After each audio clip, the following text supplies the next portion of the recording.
All right. Thank you, everyone, for being here. First of all, I want to start with our fans. I need to say I'm sorry because the results obviously just haven't been there. It's not something I'm proud of, and it's something that I want to get right. Ultimately, it flows up to me, and I take responsibility. So I do feel that today is a step in the right direction, and it's an important step. When we started this process about a month ago, we said we wanted to be really deliberate. And we started with what I would say is a giant list of names that we had already accumulated, names of people that reached out to me, names that our search firm added. And we took that giant list of names and we made it into a long list of names. And we did our homework. We interviewed a number of people. And the thing that was really clear to me from this process was that there are a lot of good people that are capable of running an NBA franchise. We met with some incredible candidates. But at the end of the day, Bryson clearly just stood out. So why Bryson? I think it starts with he's not about shortcuts. And I know a lot of people have talked about Bryson's age. And so while he's young in age, he's not even 40 yet. He's old in experience. He's worked his way up from the ground level. He started at the New Orleans, was the Hornets at the time? Yeah, It was the Hornets at the time, now Pelicans. He started there, 15 years ago, and he started as an intern. And one of his jobs as an intern was at night. They didn't even have their own practice facility. They rented space. But it was his job to clean up the practice area every night. But of course, from there he grew. He ended up being involved in player development, video coordinating, scouting director. Then he became director of scouting. He became assistant GM. He became a general manager. No shortcuts.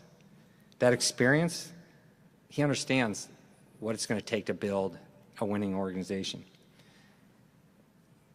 During the time that I met Bryson over the last few weeks, some of the traits that I would say about Bryson are that he's thoughtful, he's disciplined, he's measured, he's intentional, and he communicates with clarity and conviction. And throughout this process, those qualities consistently stood out.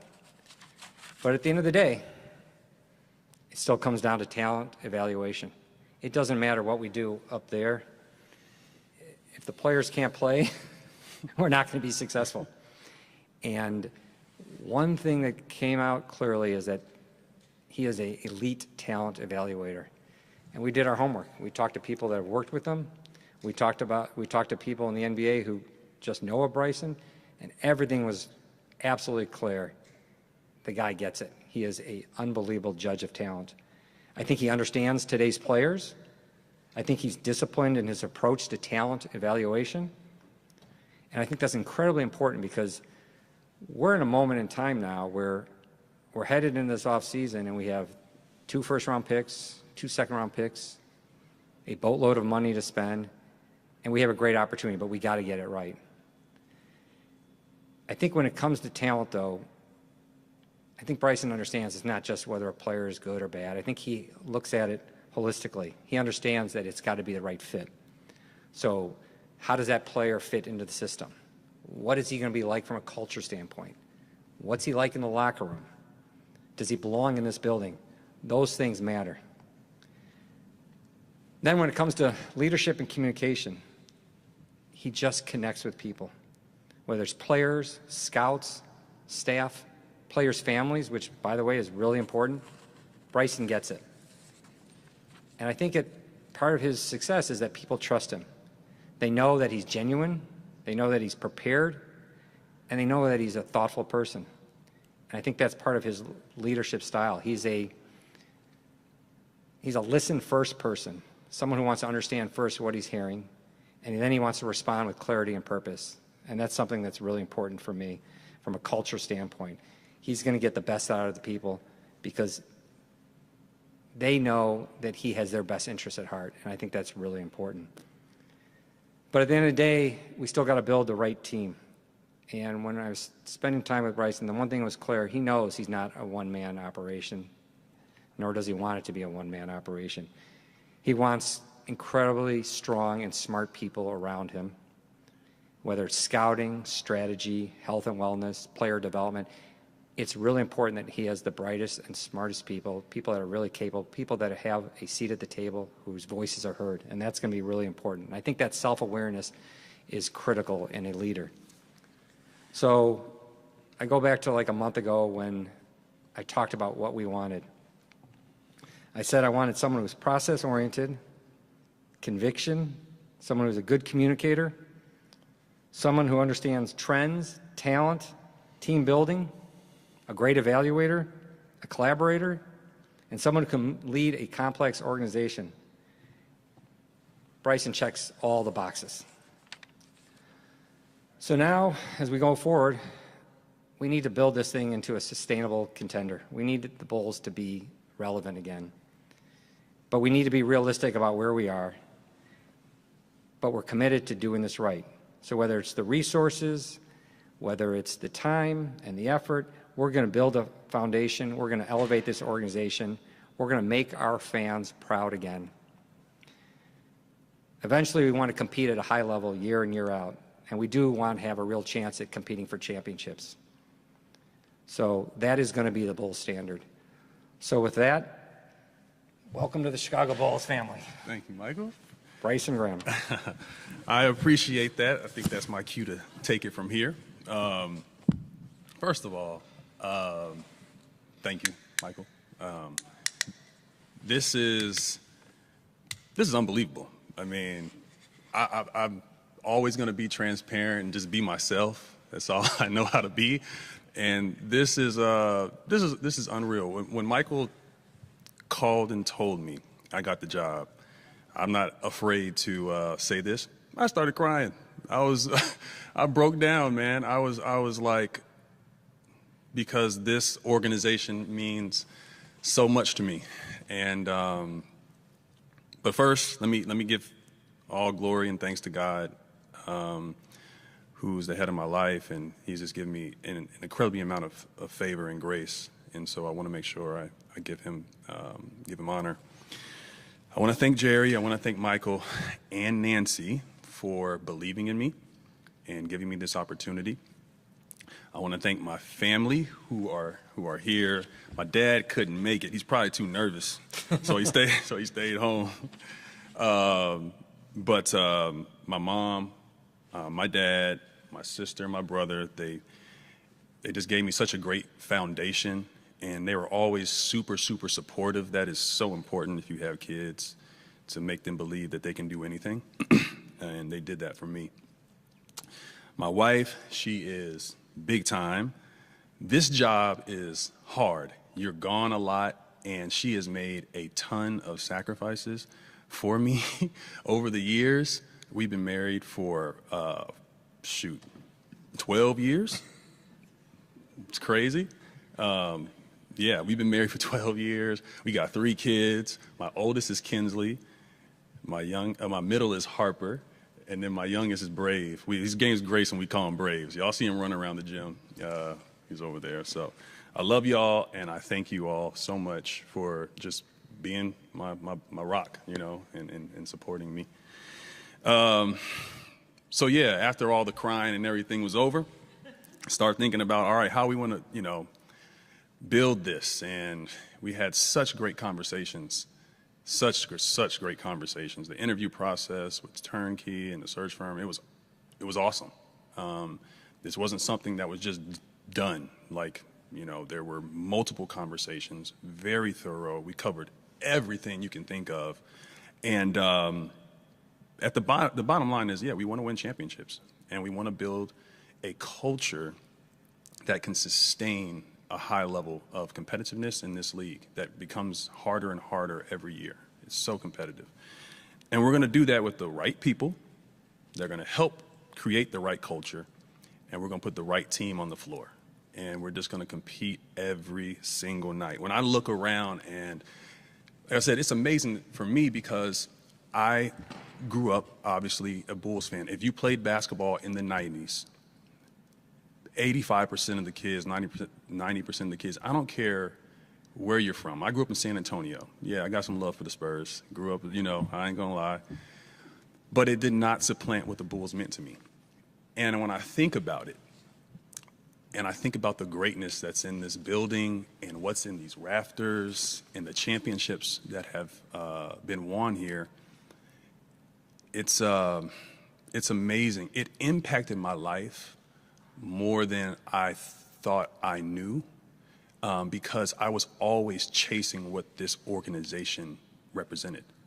So you see MJ, and obviously I wanted to be him, right? Like, just like everybody wanted to be, you know. I wanted that.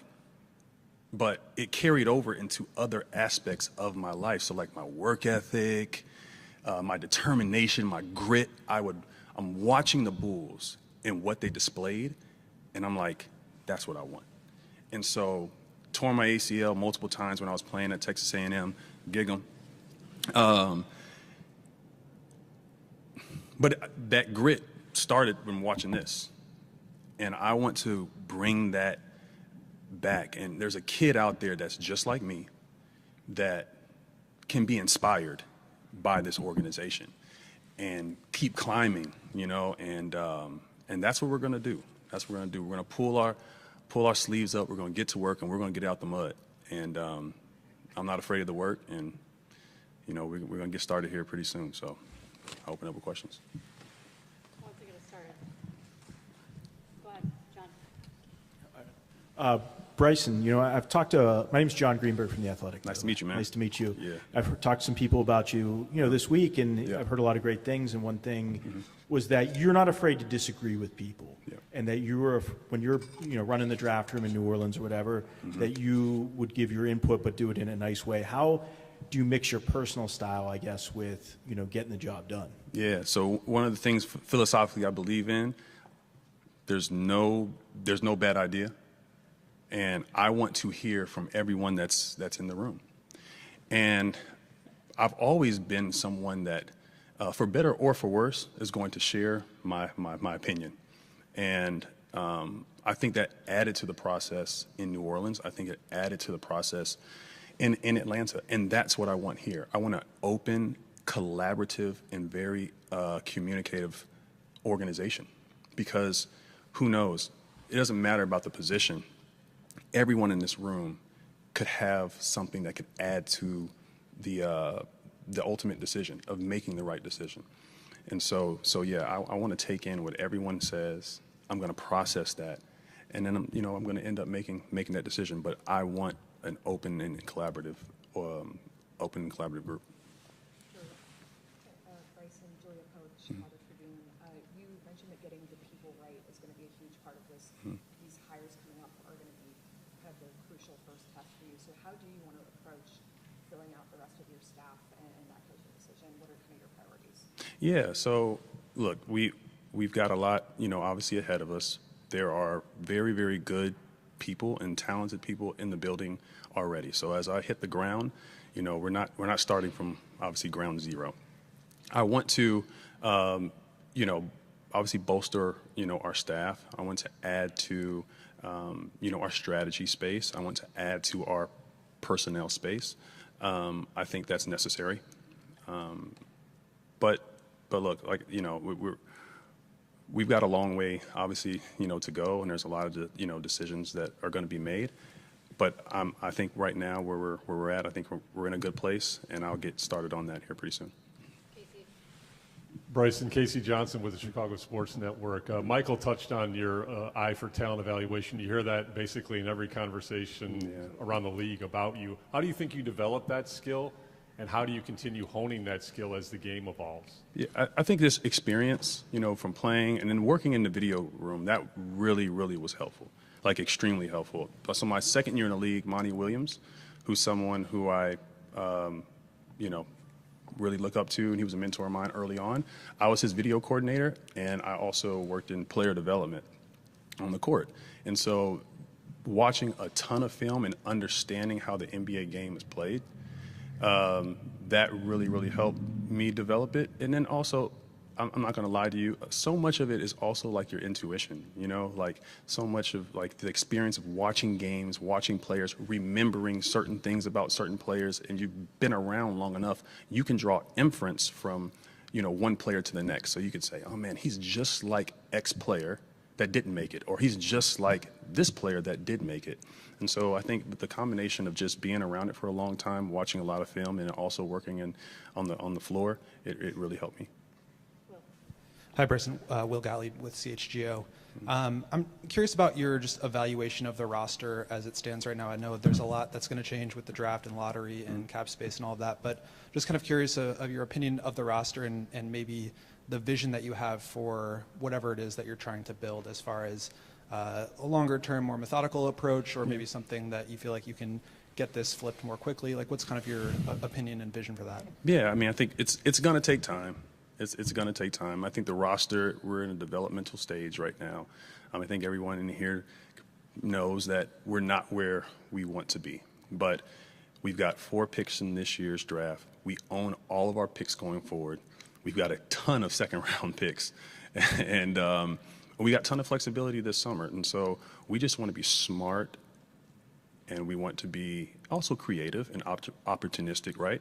But we're going to obviously take our time. You know, this is not going to be something that's going to be rushed. But this is the beginning stages.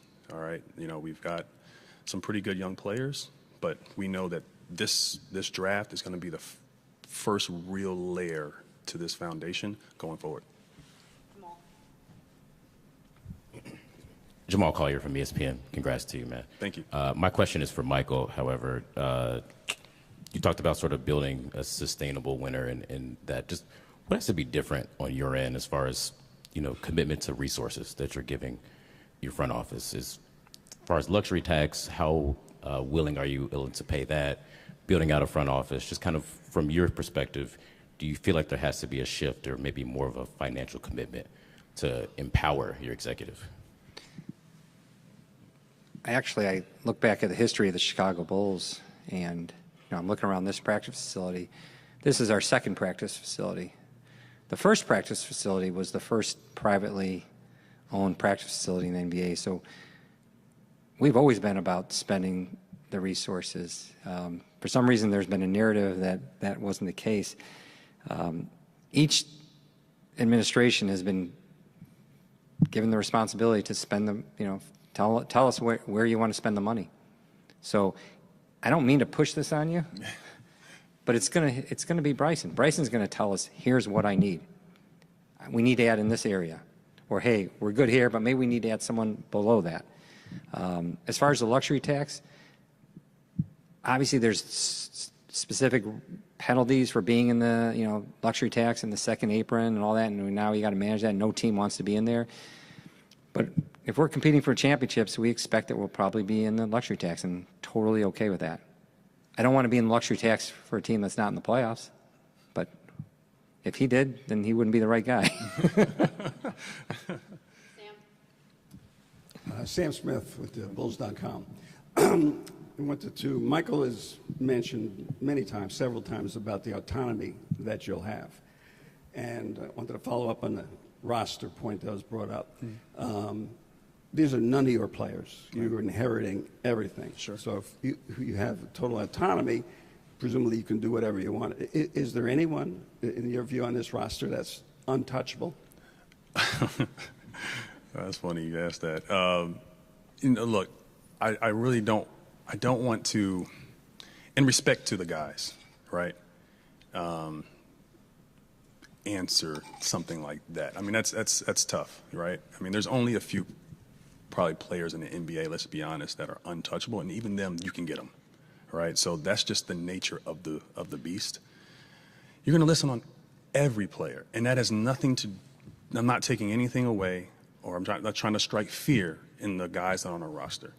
But that's just the nature of this business. And so, no, I'm not going to sit here and say that, no one on this roster is untouchable, But that doesn't mean that we're trading guys. I think we're going to come in, we're going to look at this holistically, and then we're going to proceed.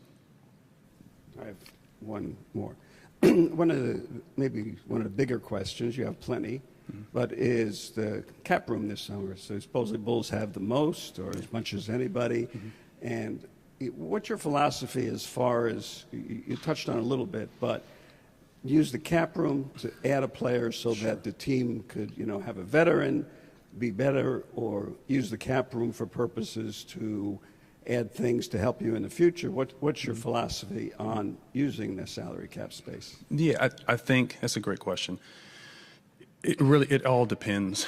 It depends on what's best for us in that moment. It might be signing a player. It might be throwing an offer sheet on a free agent. It might be, taking in and being an off ramp for a team and taking in picks. You have to be open to every avenue, because that's where we're at right now. We're not in a place that we're going to be adding players and competing for a championship in the 26-27 season. This is a time for us to grow and build and layer it the right way, and we'll make the right decision. I'm confident in that. Hi, Bryson. Gavin Dorsey, Roundtable Sports. Welcome to Chicago. Appreciate it. The previous regime was often criticized for failing to commit to a rebuild, spending a lot of years in the play-in. How do you define what a real rebuild looks like, and how will fans know that this time is different?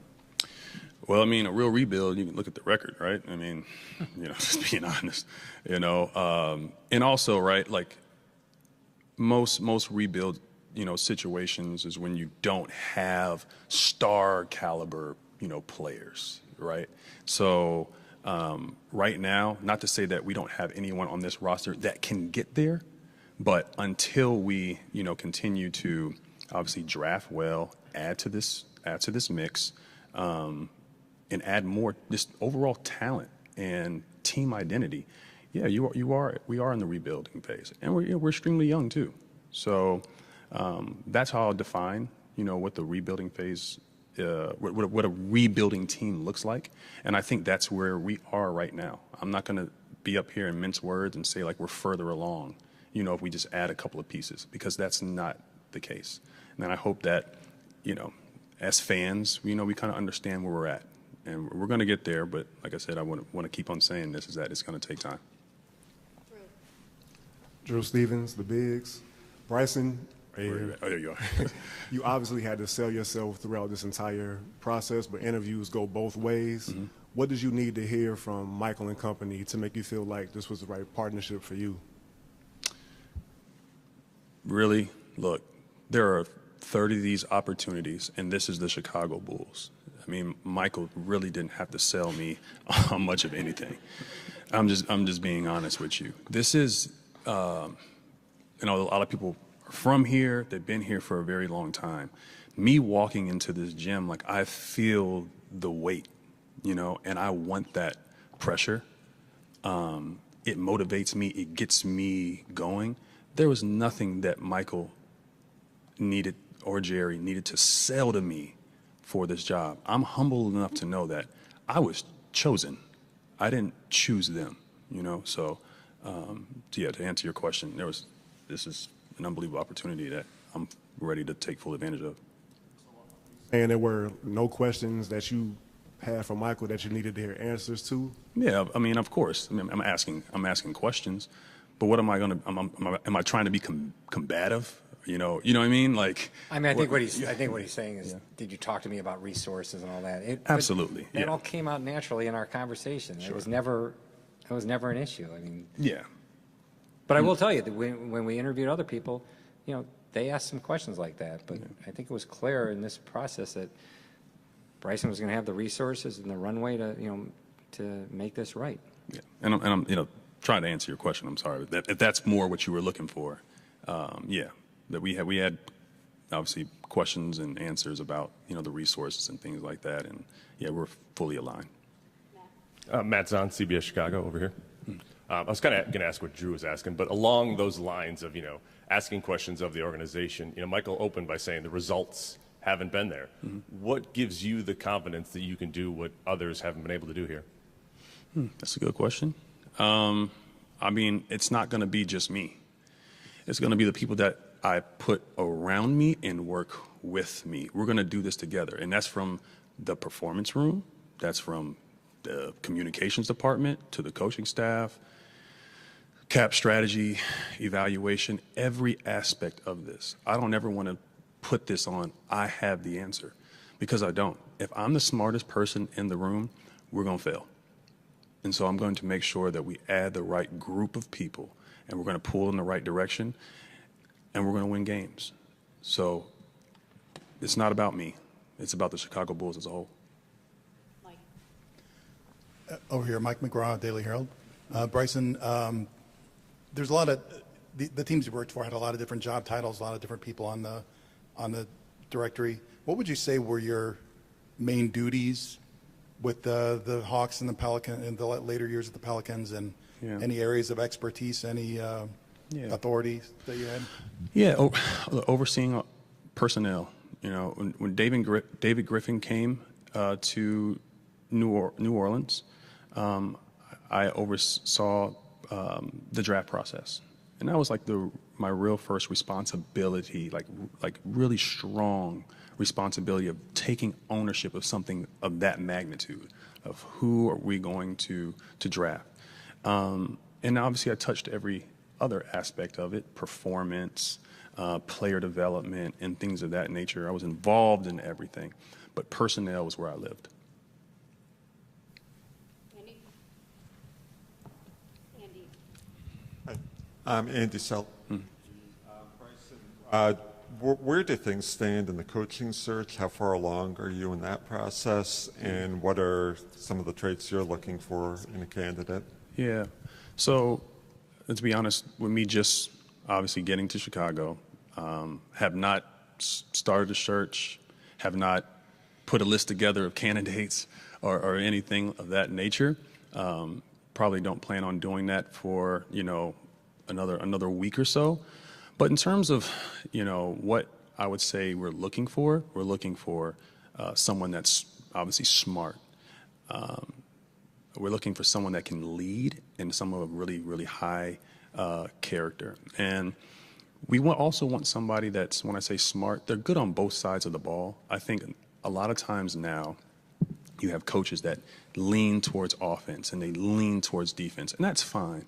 But we're going to try to find a coach that can coach both sides of the ball and care about both sides of the ball, and then develop these guys as they're obviously young in their careers.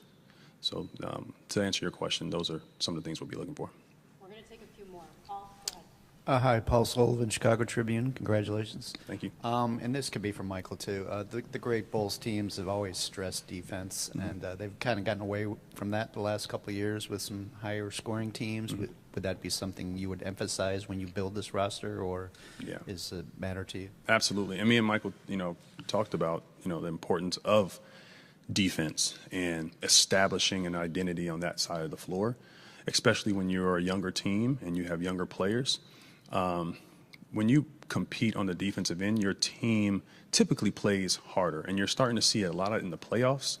Teams that are having success are very, very good on that side of the ball. So we want, obviously, two-way players. I'm not going to take away from the offensive side, but I refer to it as guys that have slap, size, length, athleticism, and physicality. And that physicality is going to be felt on the defensive side of the ball.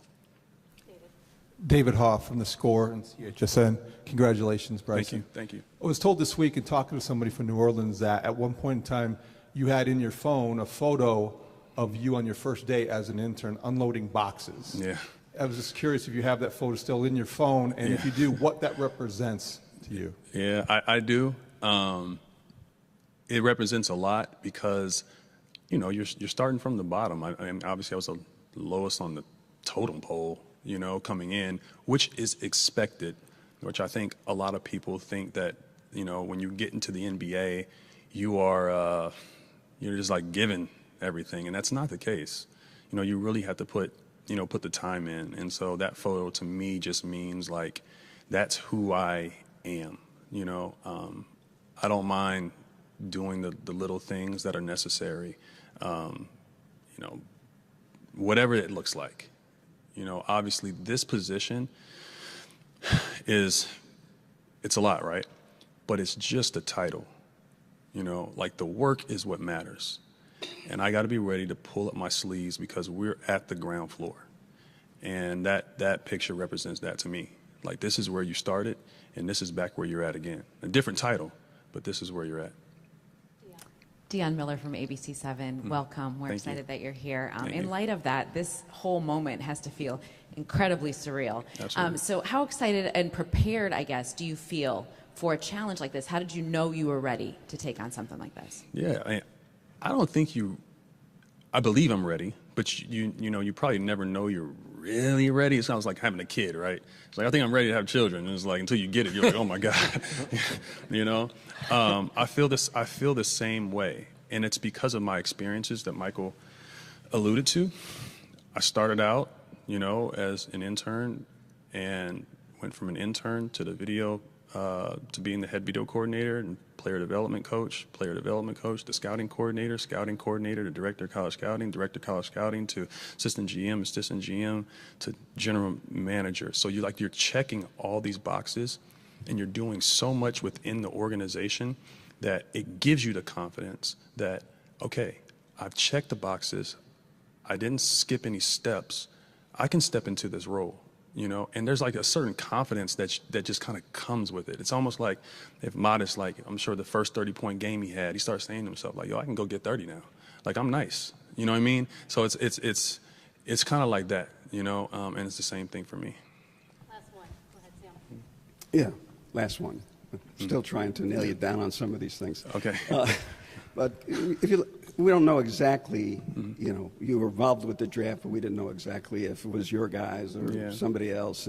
But that said, it looked like the profile of the players that you were picking, Nickeil Alexander, Dyson Daniels, sort of long, athletic, defensive-oriented wing players, switchable kind of thing. Is that sort of your philosophy that you want to bring here? Those kind of players is 6'8" across the board, two-way defensive, offensive. Yeah, that you have to be those kind of players.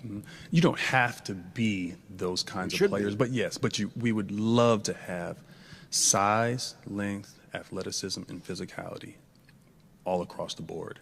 And the more versatile you can be, the better you are. If whoever's guarding at the point of attack can also guard in the wing and then switch onto a big, you got something serious. Like you're really, really dangerous now. And I think the really good teams, OKC, Boston, they have that. Like who's Boston's point guard? I see like JT bring it up. I see JB bring it up. I see Derek White bring it up. It's like they have so much versatility. They got so much size. They got so much physicality. And that's where this league is going, and that's what the really good teams are doing, and that's kind of how we're going to look at our evaluation, and that's going to be our approach. We want to be tough, and we want to be long and athletic at every position. Don't be mad at me, but one little one. Oh yeah, go ahead. We're not surprised. Yeah. But go back to just the coach thing. Would you like to have a coach who's won a championship? Experienced, veteran kind of guy. A lot of the guys who are successful now are Oklahoma City, San Antonio, first-time guys, young, kind of grow with the team. Sure. How do you see that kind of thing? Yeah. No, I think me and Michael, and it's going to be done collaboratively. We want the right guy, and if I say you're picking him. Oh yeah, I'm picking him. Yeah. I picked you. You get to pick the coach. Absolutely. But it's a good question, and I don't. There's really no real like prerequisite in terms of, hey, you held a position or you won a championship. If that were it, I wouldn't be in this seat. And I think about that. Because you just want the most talented person, you believe in. You think about the draft, right? I'm not saying that the kid from BYU is the first pick in the draft, but he didn't win a championship this year. doesn't mean that he's not talented enough to be the franchise player going forward or whatever the case may be. And I feel the same way about staff and at every point in the position. Let's find the most competent, most talented people. And that could be a coach that you may not even heard of. And I might get killed for it. But if I